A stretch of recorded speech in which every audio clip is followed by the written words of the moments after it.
One of my favorite traditions of this time of year was something that was rather simple, and if you blinked or you were not really paying attention, you would look over it. And that was these two newsletters that were contained in two different holiday cards that were sent by both of my sets of grandparents. And these newsletters were very simple in the scope of what they aimed to do, that they were going to inform everyone who received my grandparents' cards what exactly their family was doing and how we had grown or changed over the year. But as I looked at these newsletters routinely, they were not filled with any sort of negativity, but it was always a very positive and encouraging sort of perspective, that it didn't really focus on any mistakes or any wrongdoings or any ways that we learned the hard way that year. It was always focusing on the positive. And it felt a little bit one-sided, at least in my heart of hearts for a while, but I began to realize they don't want us to focus on the negative. They want that to kind of fade away as we learn from it, and then they wanted the positive to be encouragement to continue to go forward. And today we celebrate something very similar, the Feast of the Holy Family of Jesus, Mary, and Joseph. It's very easy for us as we look at the nativity scene to start to kind of excuse ourselves from such an example, because we look at the nativity scene, the very image that I spoke about for Christmas Day itself, and we start to say, just look at them. That Jesus has this earthly and divine splendor about him, that Mary's always sitting there piously praying. Joseph is standing there with the staff and sometimes even a torch, just mindful of maybe the utility of the moment as well. And we start to think, well, that's far removed from our reality. But is it meant to be? If anything, the gospel today, it actually tells us something wildly different. Because it tells us not how the Holy Family was dealing with perfection and an easy life, but in fact, how they were dealing with a broken and fallen world and how that made life even more difficult for them because they were trying and striving for holiness and excellence and virtue as a family. So we delve into this gospel, and what do we see?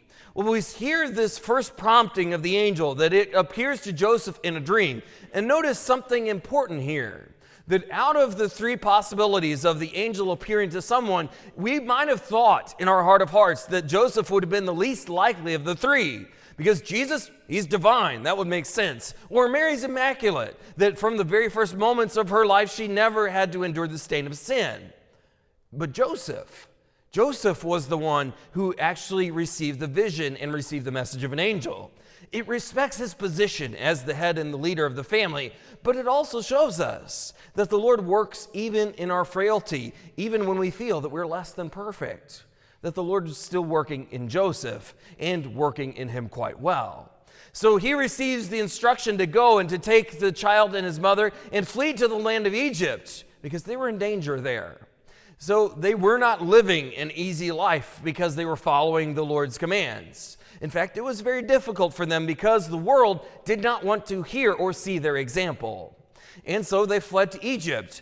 Then after a while, Herod eventually passed away, and the angel brought them back to the land of Israel. But then they also moved over to Nazareth because there was still some danger there.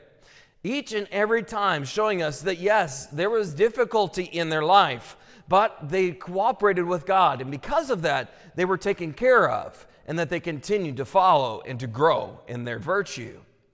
So as we celebrate this example then, we might start to look at it and say it is removed from our reality. But what should we be aware of as we celebrate this Feast of the Holy Family? What is it encouraging within us? Well, first, it's telling us to avoid the sin of comparison. We all know very well how quick we are to compare ourselves to one another, maybe individually, maybe as families, maybe as so many other structures that are present in our culture. And we love to compare because it gives us something to strive for and then to surpass. And sometimes we don't realize it. It starts to take away our hope. It starts to make us despair. It starts to take away our energy for continuing to follow the gospel, especially when we deal with the Holy Family. Because we start to look and compare variables. We say, our family doesn't look exactly like theirs. Or our family's dealing with circumstances theirs weren't. That we start to compare and then we start to fall away because we do despair and become discouraged. We say, our family can never be like the Holy Family. And yet, even if some of the details are slightly different, there still is that encouragement that the Lord wants us to see the importance of the Holy Family, but also to strive after their own example in our own small way and one step at a time. He's not asking us to be the Holy Family today. He's asking us to strive for their example and to make it ours each and every step of our spiritual journey in our earthly life. So we need not despair. We shouldn't fall to the sin of comparison. And then there's another possibility as well, that sometimes we get short-sighted and we don't exactly look to the Holy Family anymore, and we start to look at the families around us, and then we strive for their example, meaning we lower the bar. That we start to look around at the other families, that they are like what we think we should be like. And so we start to strive after their example, not realizing that we've lowered the bar substantially from where it should be. Yes, maybe the Joneses have a nice car, a nice house. Maybe their life looks picture perfect.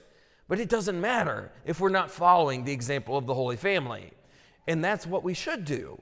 That we should strive only after the Holy Family, even as we live in the midst of so many others. And then the final possibility is that we excuse ourselves from the example of the Holy Family and we say that it's unattainable. And what exactly happens? What is our line of logic when we do that?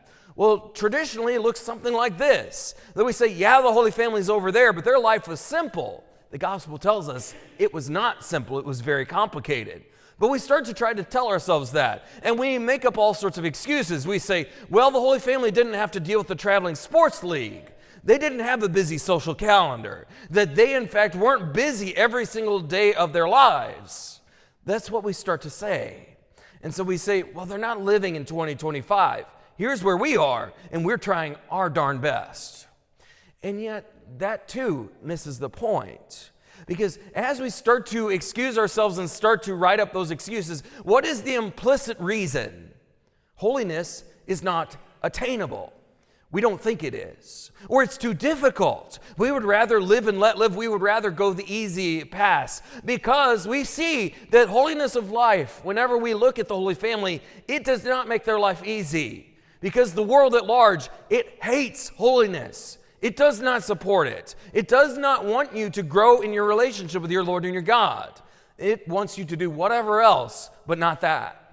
And that is why whenever someone is striving after holiness, they often find that the winds of the culture and our world are shifting against them. It certainly did for the Holy Family, and we would be no exception if we strove after holiness and virtue.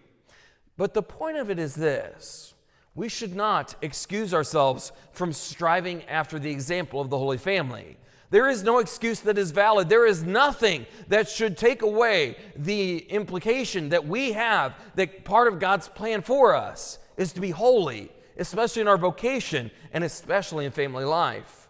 There is no reason that actually gives us the license to do that. Nothing. Nothing enables us to say that we are not meant to be holy. We are meant to be holy, even in the midst of our own relationships, especially within our family. And that is why we receive this encouragement by the Holy Family. Not so that we can say it's unattainable or idealistic, but so that we can say, that's the Holy Family. How do we grow to be more like them? And that's really the question that I would posit for each and every one of us as we live out our vocation and even live in communion with our families. How is our family doing on our journey to the kingdom of heaven? How are we doing in being like the Holy Family? Do we find that we're striving for them, or do we find that we've gotten bogged down or maybe lost our way a little bit?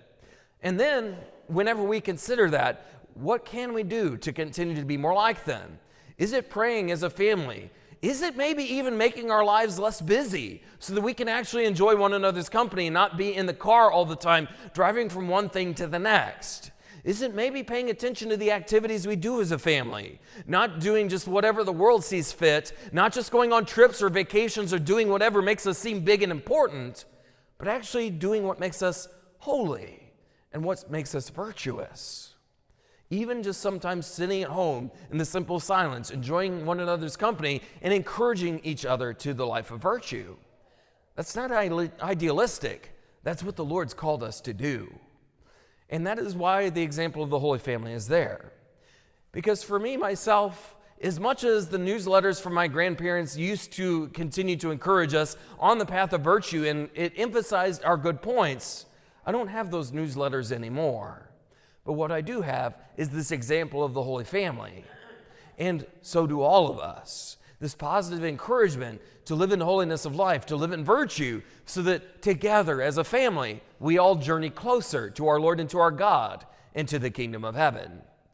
May the Holy Family of Jesus, Mary, and Joseph give us example and give us the aid that we need to live this life well and for our families to grow in holiness and virtue.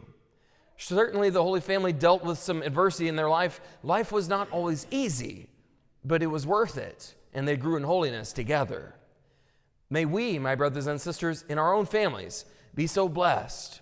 May we grow in holiness and virtue, and one day, as a family, attain the kingdom of heaven.